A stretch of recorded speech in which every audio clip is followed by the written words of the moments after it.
Namaste. Welcome, beautiful souls. I am so sorry for the confusion. It's going to take me a little bit to get my act together, but I am back. And as I mentioned in my last broadcast earlier today, I'm hoping to broadcast at 10 a.m. and 12 p.m. And please forgive me while I get into this new routine. So thank you. Welcome. My name is Sadhana. If you're new, I'm here today to talk about beginner decks with great guidebooks. Of course, this is extremely subjective. I believe that you can work as a beginner with any deck that you resonate with, especially if you have a great guidebook. And I'm going to share with you several decks today. We're going to look at the books, and I'm going to give you an example from the same card from each book, just to show you how these different creators approach these decks. Good evening, Amelia. Namaste. So I'm going to start with a rather unusual tarot today. The Transparent Tarot. Now, this particular tarot, so this tarot is written and created by Emily Carding. They are an extraordinary being, actor, poet, artist. I've had the pleasure of taking a workshop with Emily twice, and once on this deck as well as another one on the Transparent Oracle. And absolutely so very, very impressed.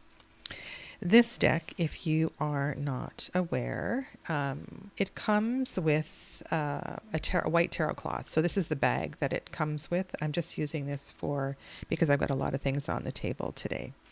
And I have done a video on this, and I'll try to put up cards later for you for easy reference.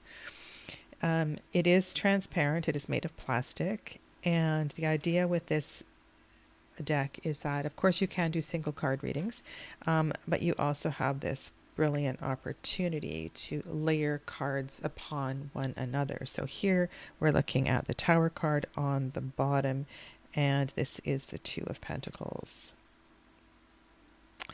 And this effect of really paring down the energy of the cards to a single symbol or two is very potent. It really gets you to think about what this card represents. And perhaps if you were to create a deck like this, or you were to create your own symbolic guide to the tarot, or your own list of keywords for the tarot, what would they be?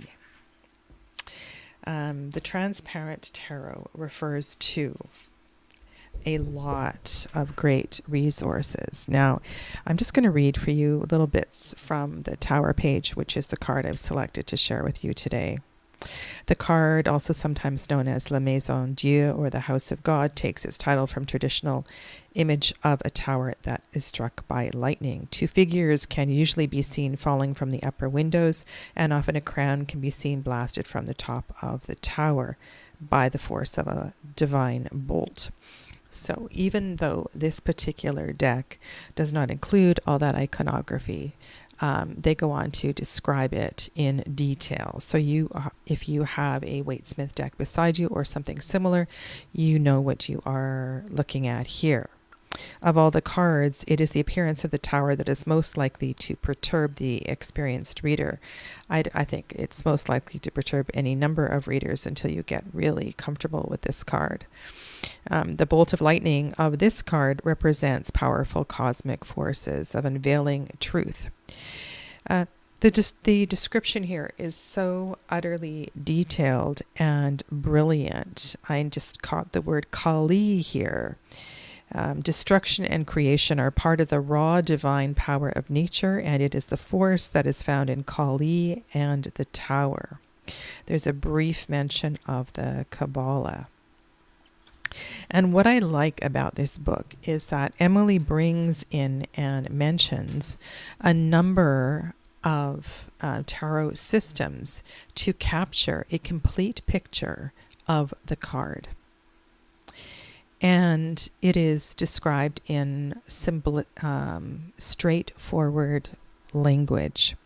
On the following page, they go on to describe the divinatory meaning along with a potential reading and a combination of cards from the deck itself. There is no doubt there is a destructive cleansing element to the tower, and when it appears in a reading, it normally indicates the breakdown of that which was once familiar. This may be the abrupt end of relationship, and so there are numerous examples of what that might represent. Suggestions of reversals, probably something that you're not doing as a beginner, but there is a brief description there. And then an example of a 3-card combination featuring the tower is shown on the following page. The tower strikes at the contented 9 of Cups, whilst nearby the 4 of Pentacles clings tightly to its possessions. There is an interesting dynamic here between the two figures, which seems to be the key to this combination. So what I like about this particular guidebook is that there are examples in working with a 3-card reading for all of the cards. And I just want to make sure that this is the same for the minors as well.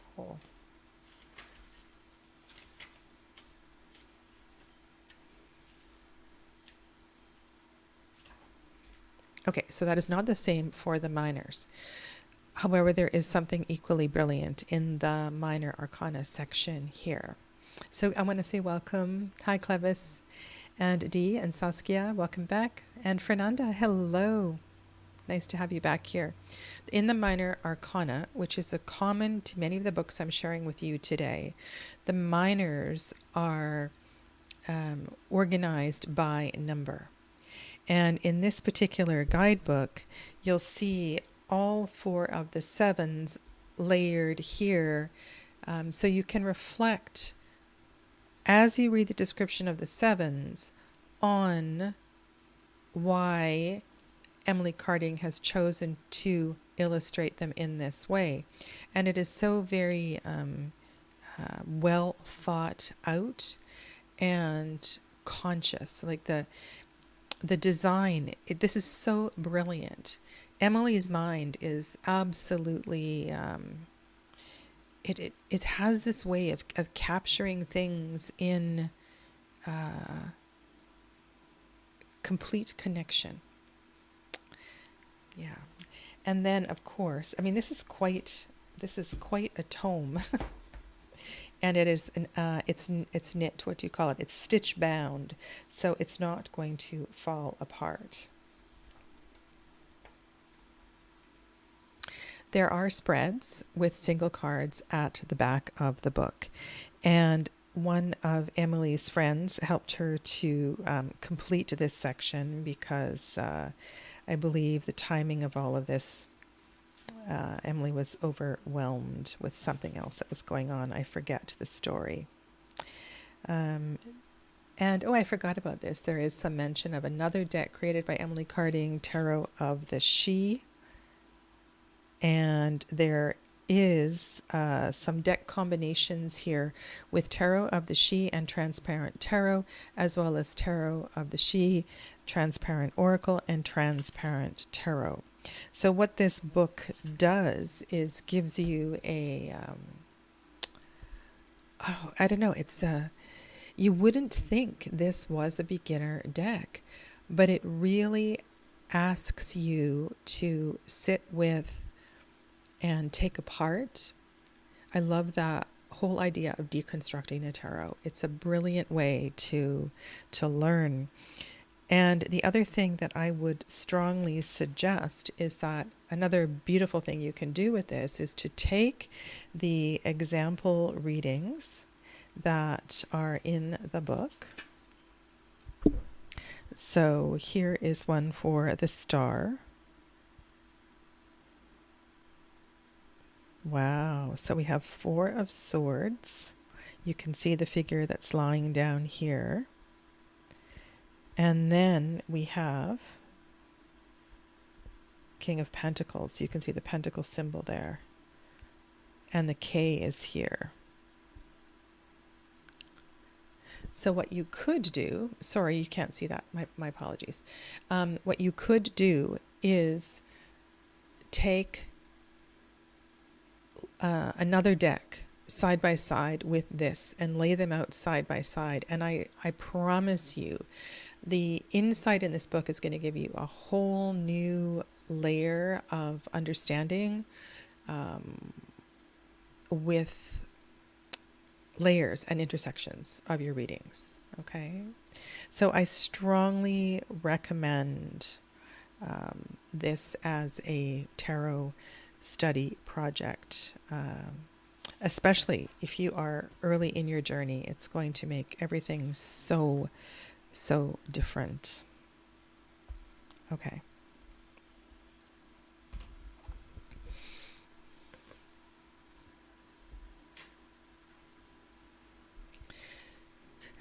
We all have different taste in artwork, and we have different decks that speak to us. And I think what I'm describing here, you could use as a checklist to apply to a guidebook for a deck that you are interested in. Now, generally speaking, any guidebook that has Barbara Moore's name on it is going to be a good guidebook. What is so brilliant with this particular guidebook is that the artist also chimes in here, and you have an artistic description of the card. And what fails in a lot of guidebooks is that the artwork isn't described by the artist. On one hand, it's lovely to have that intuitive freedom to interpret it yourself. But on the other hand, it's also wonderful to know what the artist's intention was behind the artwork. And that is one of the things I love about this particular guidebook. So let's go to the Tower.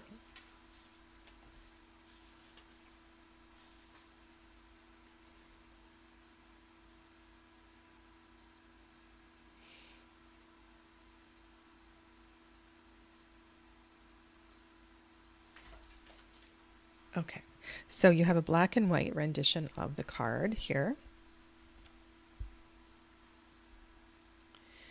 And even though it is in black and white, you can take your little card and see some of the details that you cannot see. Another thing that is so important, if you have an opportunity to spend an extra $5 to purchase the large guidebook, rather than saving money and getting the little white book that comes with the smaller decks, 90% of the time it's worth it.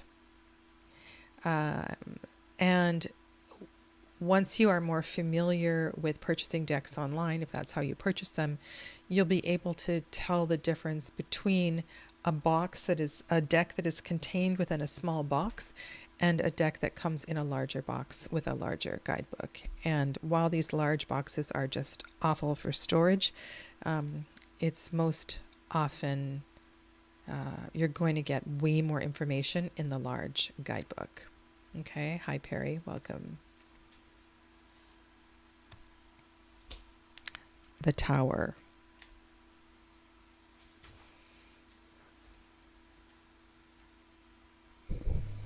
Okay. A seed drifts down on the wind, deposited lightly to the ground. From it, a tree takes root. As the years turn, it grows a slender sapling, glowing with green life, and the years turn grand and stately.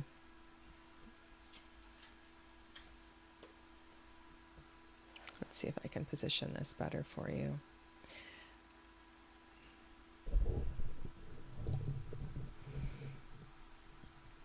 And the years turn.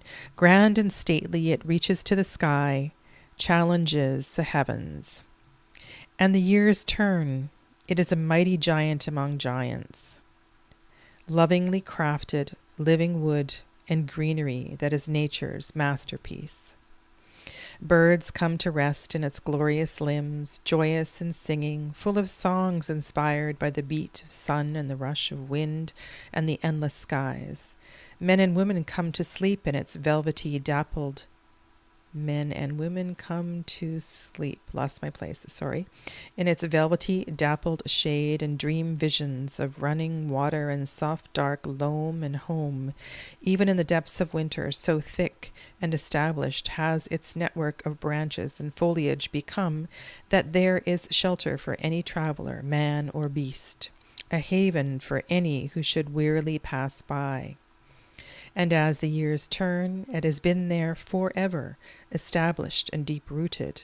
Its branches touch the vault of the sky, brushing the stars lightly and caressing the moon as she swings past. Its roots reach into the earth to wrap around the pulsing beat that trembles in the darkness of the deeps.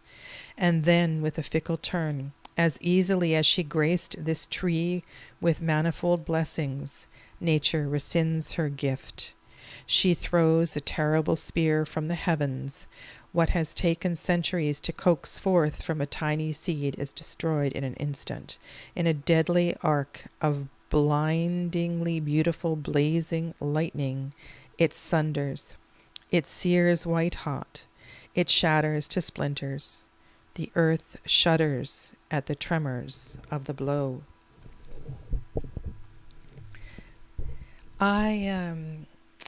Jonathan, welcome. This particular, and then of course there is a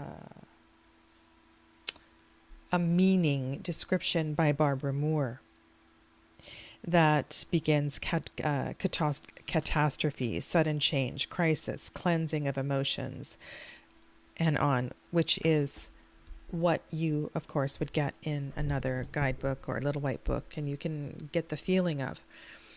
The beauty of a guidebook where the artist has the opportunity to describe the art is such a gift. And it allows you to emotionally connect with the cards. I can't say enough. Now, this book comes with the cards. You can also get a larger colored picture book of the majors, which is extraordinary. To look, it's called The Art of Stephanie Pui-Mun or The Art of Shadowscapes Tarot. Sometimes it goes out of print and comes back. I've shared it before. But this one is free. It comes with the deck. So it's really worth it. And if you are if you are new to tarot, I think this sort of thing can really help you take your readings to a whole new level. Now, the minors in this book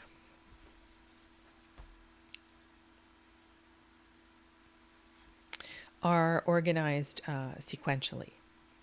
But the other advantage of this book, even though it is in black and white, is that you get large pictures and you can look into more of the details of the card. And I know everybody suggests getting the check deck, which is larger, and I have it. But I don't like the cardstock. It's like Hay House cardstock. And it's not that much larger. What we really, really need, perhaps one day, is a large anniversary edition published by Llewellyn. That would be so very brilliant. Yeah. Okay. So, yes, you can tackle this deck as a beginner. You can learn about the elements because your study of elements is so fundamental to becoming an excellent reader. To think about how elements, to understand the elements is to take your readings to a deeper level. Okay, where should we go next? The book I am showing you is not the pretty version. I sold my pretty version. Currently, the Gaian Tarot is published by Schiffer, Red Feather. The book that I'm showing you is from the Llewellyn version of the deck. The content is exactly the same, but the organization, the prettiness, the sections, the bullet point markers, all of that, and it is glossy color paper, is in the new version of the deck. So what happened? The Llewellyn deck, which is beautiful cardstock, has you'll see the book in a second. It's not very pretty. It's on recycled paper and there's no color, no cards. And the new version of the deck, the guidebook, is stunning, yet the cards have a really excessive border and awful silver edges, which of course you can trim all of that. So in an ideal world, you would have the new version of the guidebook and the version of the cards, which I can show you. Where are they? They are right here in front of me.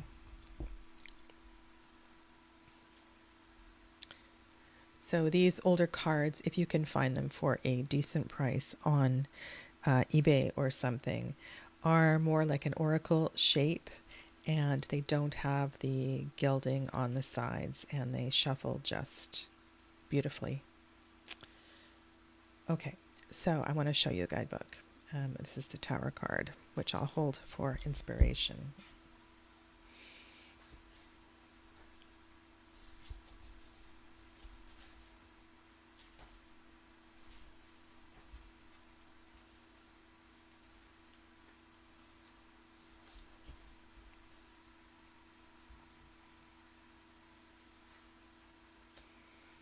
Okay, again, we have a artistic description. Lightning strikes a tree and lights it on fire as a thunderstorm rages. 3 figures fall out of the sky, and as if in a dream, when lightning strikes, there is an increase of ozone and oxidants in the atmosphere, which cleanses the air. In the same way, the aftermath of a calamity can bring about renewal in our lives. In Celtic folklore, it is said that a tree which survives a lightning bolt often flourishes afterwards. People take pieces of such trees to bless their homes and draw good luck. In some indigenous cultures, a person who survives being struck by lightning may become a shaman and healer. So beyond the description of what this card means, this guidebook builds in a richness of culture and background and association. It's just really beautifully written. When you get this card in a reading, get ready, because life as you have known it may be in for sudden radical change. So this goes on, and then this particular book describes the reversal as the shadow side of the card, and there is a brief description here. There are beyond keywords, themes that may help you connect this card to what it's representing for you at that time. Okay. And then the symbols are described, which is really nice, because sometimes, we all don't have large symbol dictionaries, and as a beginner, to understand what the relevant symbols are, this is really important. Okay. Lightning bolt, stormy red sky, falling tree. And then there are journal prompts, and there is an affirmation at the bottom. I am transformed and liberated by my acceptance of profound change. And I would suggest that you can build your practice of writing affirmations. This is a wonderful way and another layer, not just as a beginner, as with any experience, to develop a relationship with cards. Okay.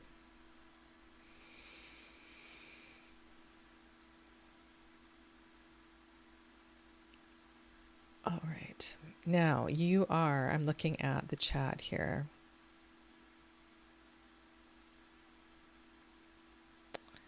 Oh, Amelia, you can't get it, and it's some crazy price. Yeah. You're talking about the Shadowscapes art book.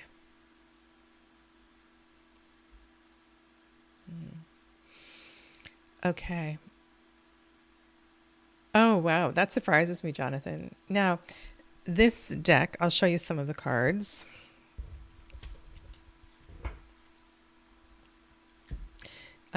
Is not for everyone. This is 8 of Fire. The thing that is off-putting for me in this deck is the photorealism. In some cards, it's not so bad because it looks more like a painting, but in some cards, it is very, very real. These cards I'm showing you are all kind of okay. But I'm just not a fan of photorealism. Like this, the Fool card looks more to me like a painting. And yet there are some amazing, and this is actually an error. This card is called the Builder in this deck.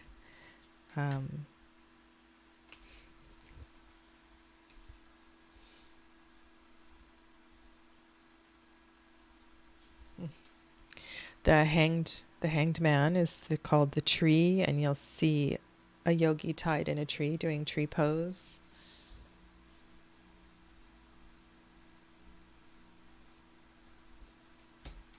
I think this is a brilliant double card. I mean, there's so many great cards. The next one here, oh, I love this card. This is the 9 of Air, and you can see the colors in the background.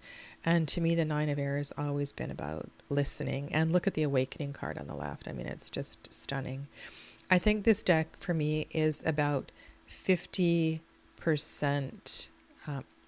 Yeah, this is the original version. I like about 50% of the cards in this deck. I love about 30%. So I don't pull it out very often, but sometimes I need to have this deck out, especially to capture a meaning or an interpretation of a specific card. Yet the guidebook is extraordinary. So that's what the topic here is today.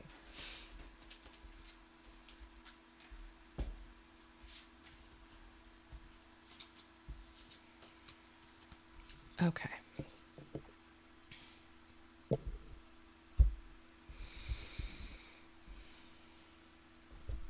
One of my favorite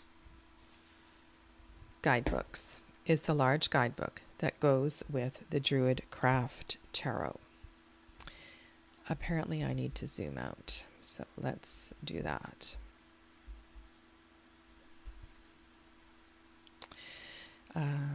It is a large, high-quality print book.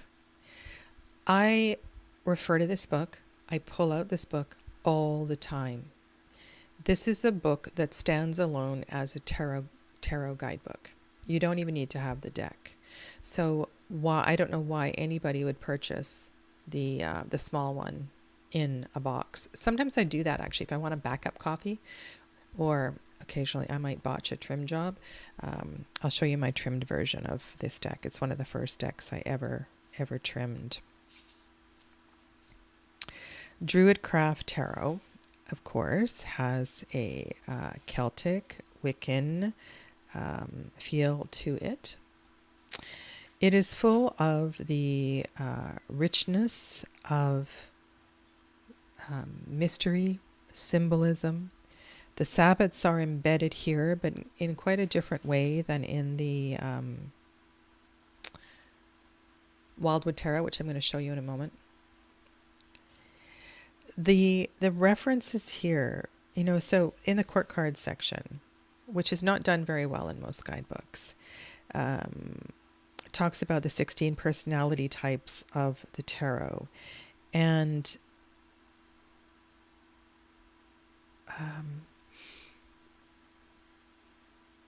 has explains a number of layers through which you can look at the court cards.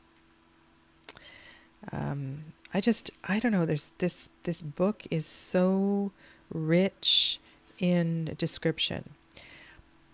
The organization of the book is, we start with princesses, and it talks about the 4 princesses. And there is, you saw just now, a introductory page on the 4 princesses.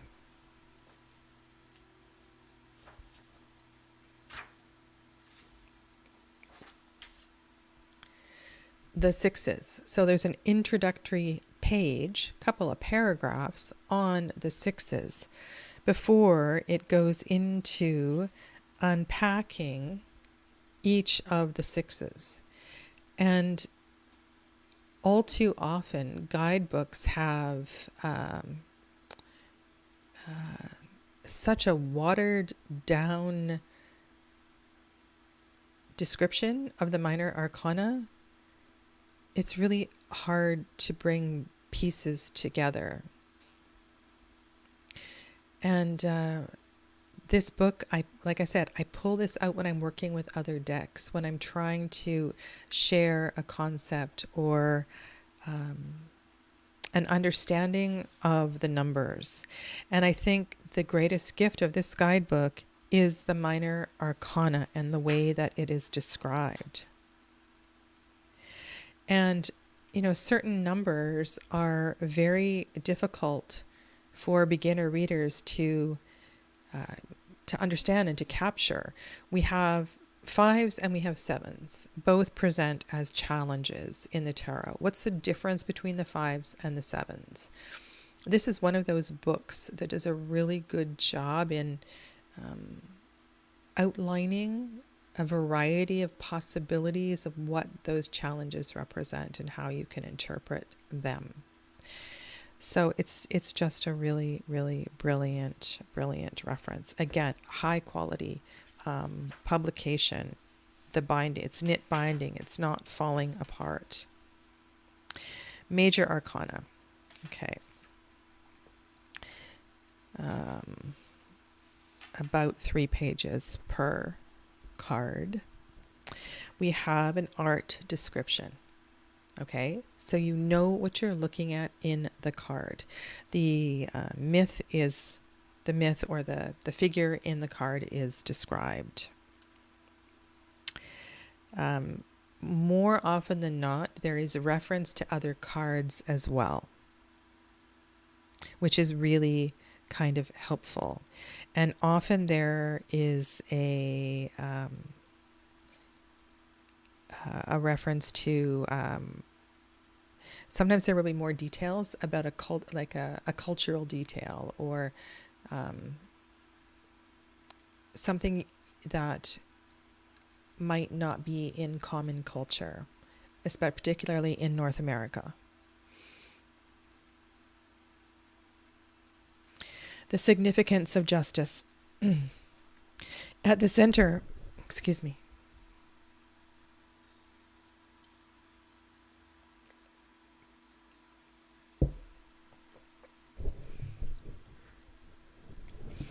At the center of the Druid's prayer, a knowledge of justice and a love of it are invoked, indicating how vital an understanding and an application of justice is to the Druid.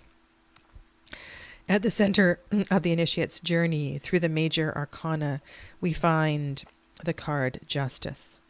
Early decks placed Justice at number 8, but the Golden Dawn repositioned its number to 11, the center, and although some later decks have returned it to old positioning, we have kept Justice at number 11 here in recognition of one of the roots of modern Wicca and Druidry, which have both evolved with a great deal of influence from the Golden Dawn.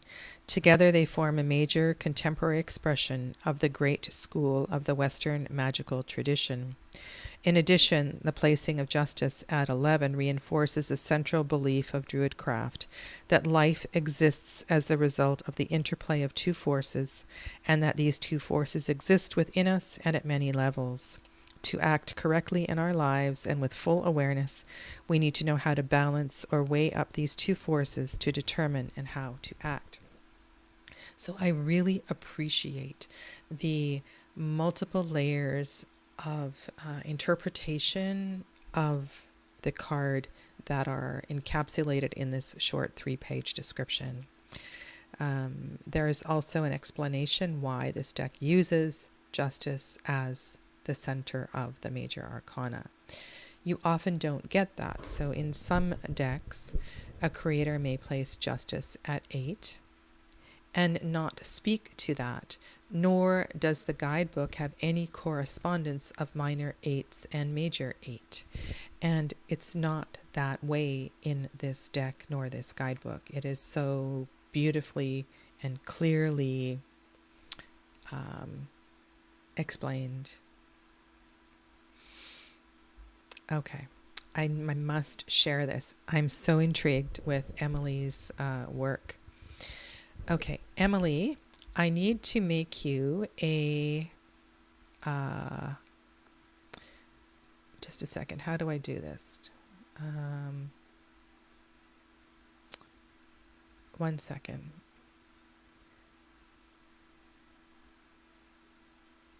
Oh, I can't do it here. Okay, so Emily, I'm going to make you a, what do you even call it? You know, so you have the little wrench beside you. So you can put links in. I want you to share this and I want to see this. You can all sort of copy and paste Emily's channel number. But this is so intriguing to me. She explained how she was cooking her decks the other day, and I just need to watch this. Yeah. Okay. So thank you. Yeah. Brilliant, brilliant book. All right. How are we doing for time? I have 2 more. Only 2 more. I went through a whole bunch of what you would assume to be beginner decks. And the guidebooks are awful. They really are. They're just rehashed words with no real association to the cards themselves. It's one of my pet peeves. Okay. All right, so this particular deck you might not think is a beginner deck. The Herbcrafter Tarot.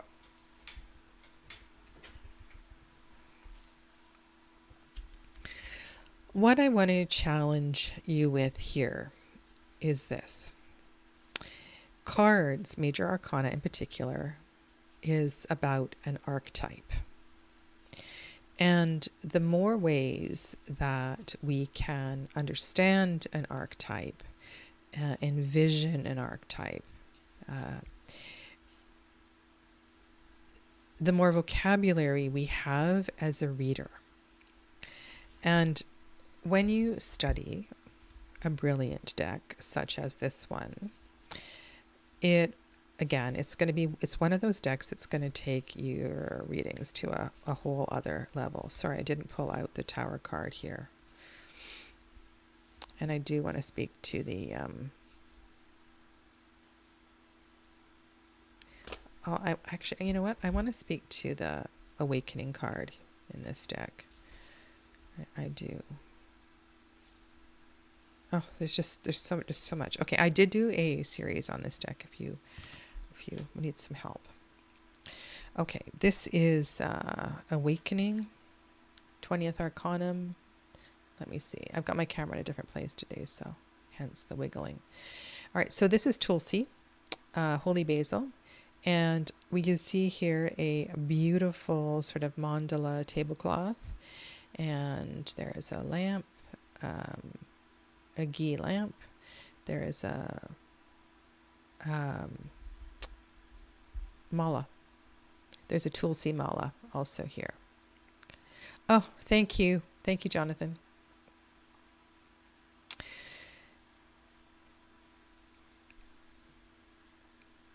Depending on the content what a mala is made from, the way in which a mala is made, the beads are made.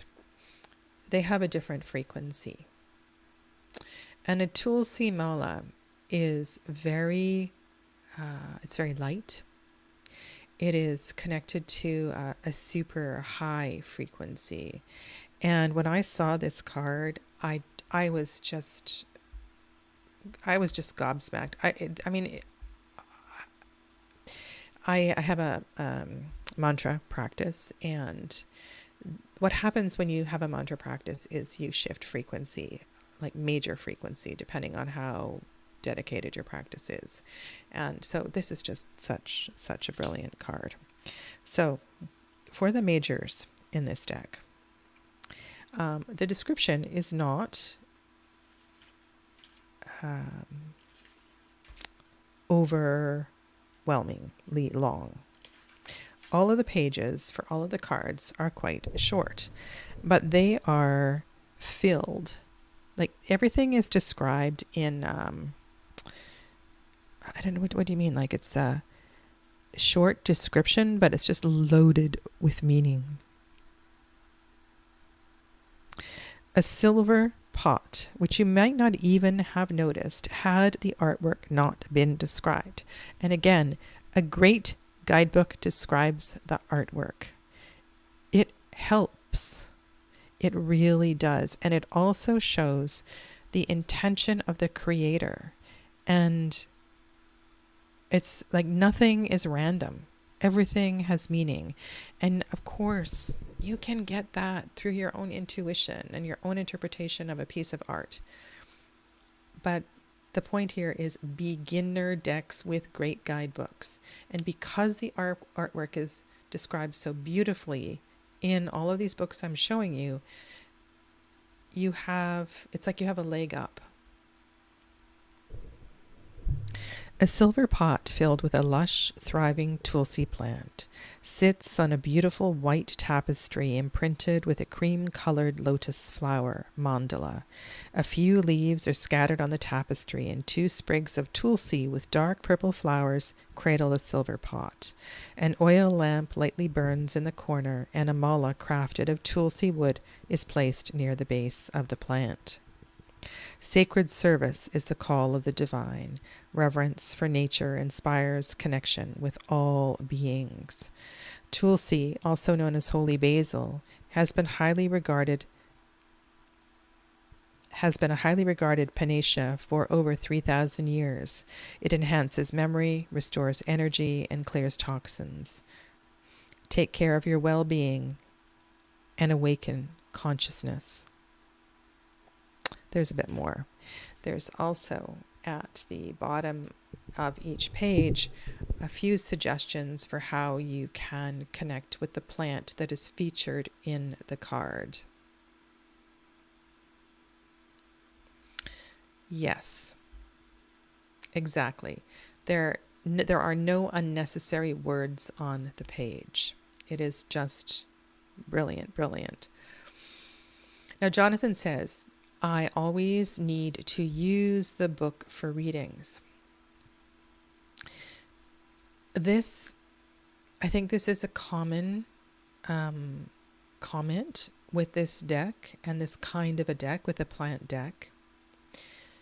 But if you were to use this deck exclusively for 6 months, I bet you wouldn't need to use the guidebook, and I'll tell you why.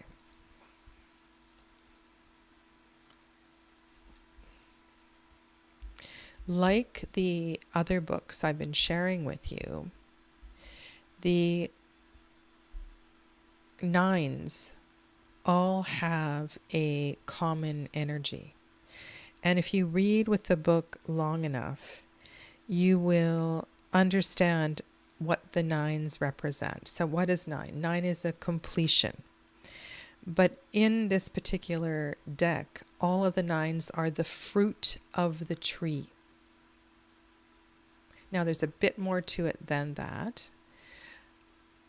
But the the layers of the deck are perfectly laid out. And once you understand the layers of the deck, it's not difficult to read at all.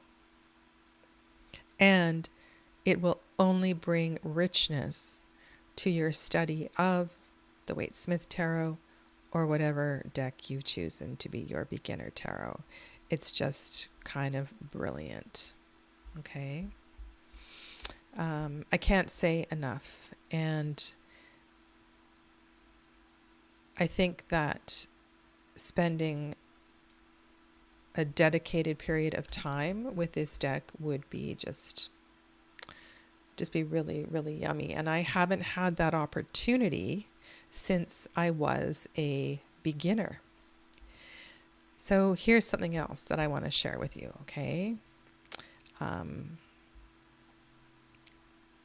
Margaret, hi, welcome.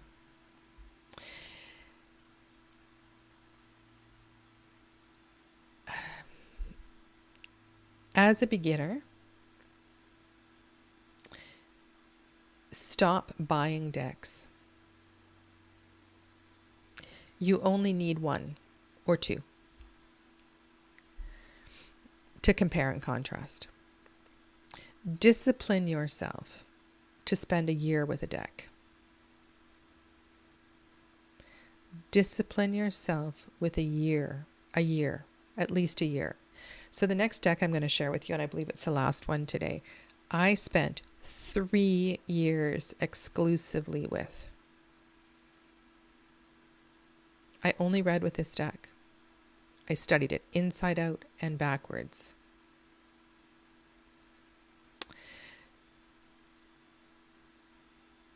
Hopping around from deck to deck. And see, it wasn't an option. This crazy deck collecting thing just wasn't an option when I was at the beginner stages of learning to read tarot. And now it's just so awful. This temptation to buy deck after deck after deck after deck. Once you are really comfortable with reading and you can read fluently and it's different, because there's different reasons for having a larger library of decks. But as a beginner, I totally recommend it. So this deck, 3 years, I kid you not. It wasn't trimmed at the time. I've got it out here. It's trimmed. This deck is a really interesting combination of energy work, connecting to elements, and Buddhist philosophy or Osho philosophy. But it somehow captures kind of perfectly an essence of Jonathan, you're funny. You could be your own deck librarian. You could open your own library for people to borrow decks. And now I lost my train of thought.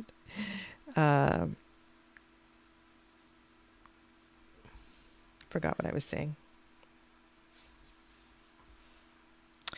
It somehow captures the essence of the Waite-Smith Tarot, but with a more spiritual layer. And in this particular guidebook, so this is, I wanted to do 16, right?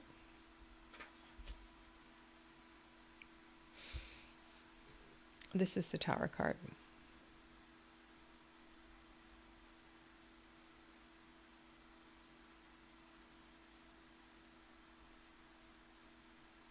It's really, really something.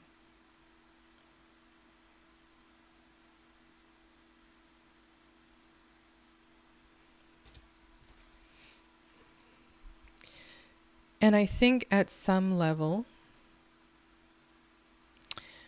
capturing a spiritual message in the cards can be really helpful to deepening your understanding of the tarot. And I've heard time and time again, people open a Waite-Smith deck and they go, ew, ew, I can't read with this. I don't want to learn to read with this. And so they go and they pick something else. I think the Waite-Smith Tarot has its place in history. And once you understand more about the tarot and come back to the Waite-Smith Tarot, it's a brilliant deck. I use it in all of my classes, but I don't think it's a beginner deck. There is so much hidden in the Waite-Smith Tarot, and it is, I don't know, I think without a great teacher, it's really hard to work with. Yeah, my opinion, my opinion. Okay, so Thunderbolt. The card shows a tower being burned, destroyed, blown apart. A man and a woman are leaping from it, not because they want to, but because they have no choice. In the background is a transparent meditating figure representing the witnessing consciousness.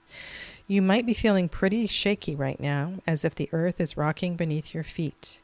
Your sense of security is being challenged, and the natural tendency is to try and hold on to whatever you can.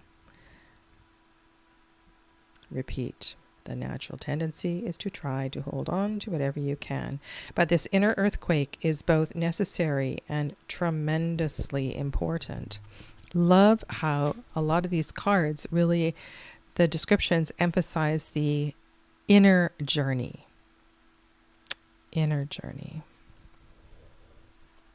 If you allow it, you will emerge from the wreckage stronger and more available for new experiences. After the fire, the earth is replenished, and after the storm, the air is clear. Try to watch the destruction with detachment, almost as if it were happening to somebody else. Say yes to the process by meeting it halfway.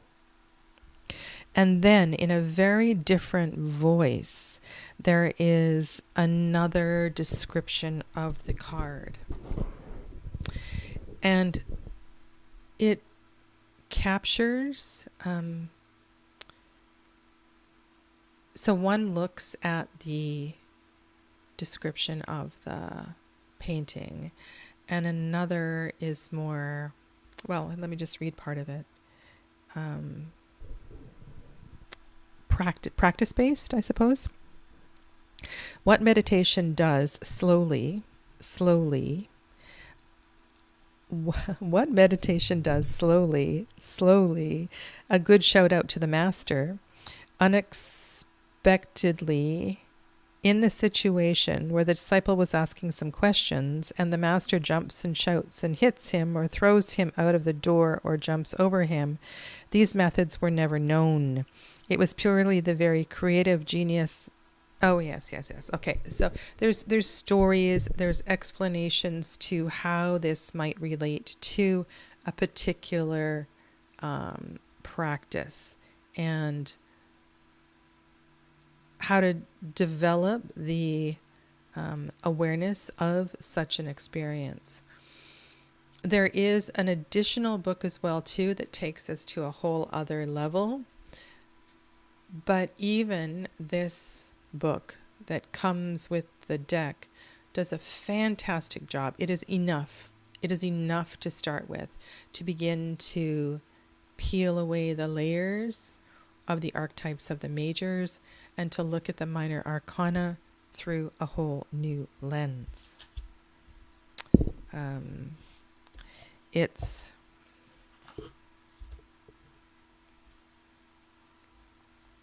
This is the Seven of Pentacles,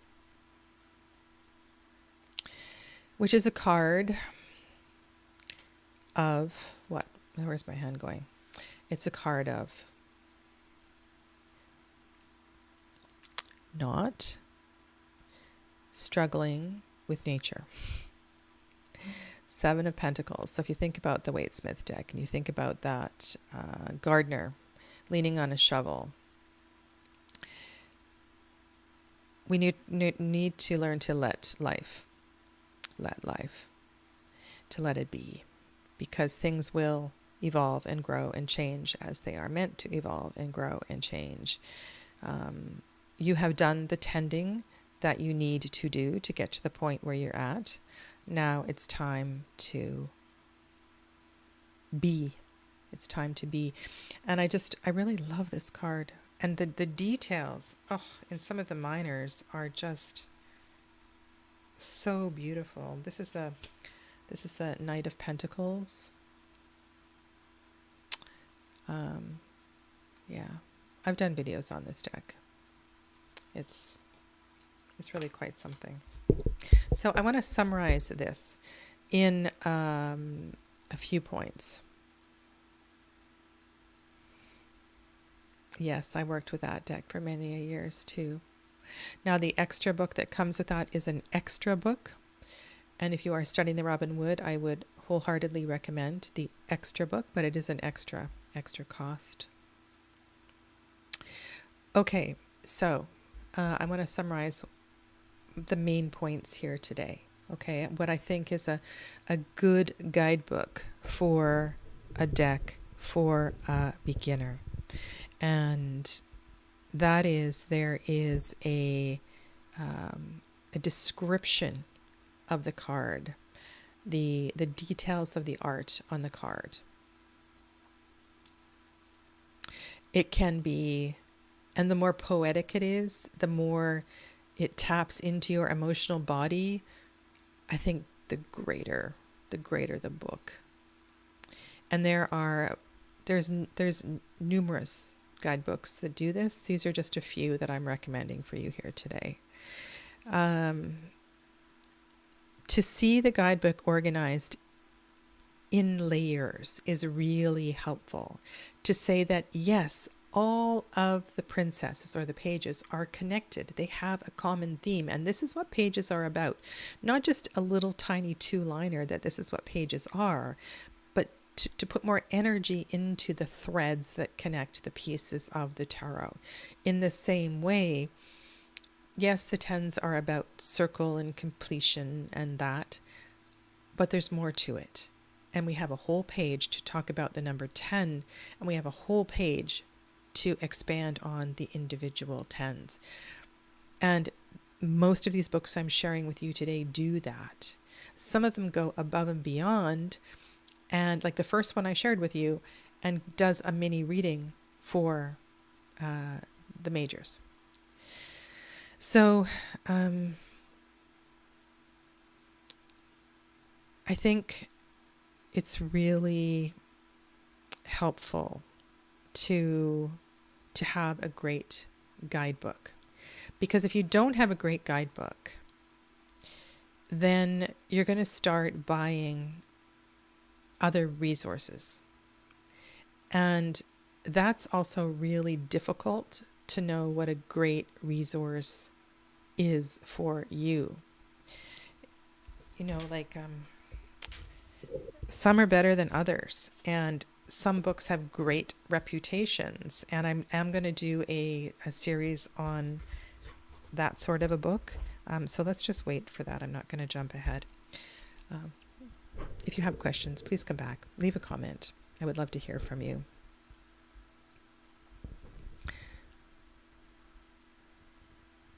I don't have that book. I don't have that deck. Yeah. So thank you. So if that, check that out. If I trust Jonathan, he has great taste in decks and is a fantastic reader. Yeah. Okay, so I will see you next Tuesday with another group of books. Okay, until then, take good care. Namaste, and thank you.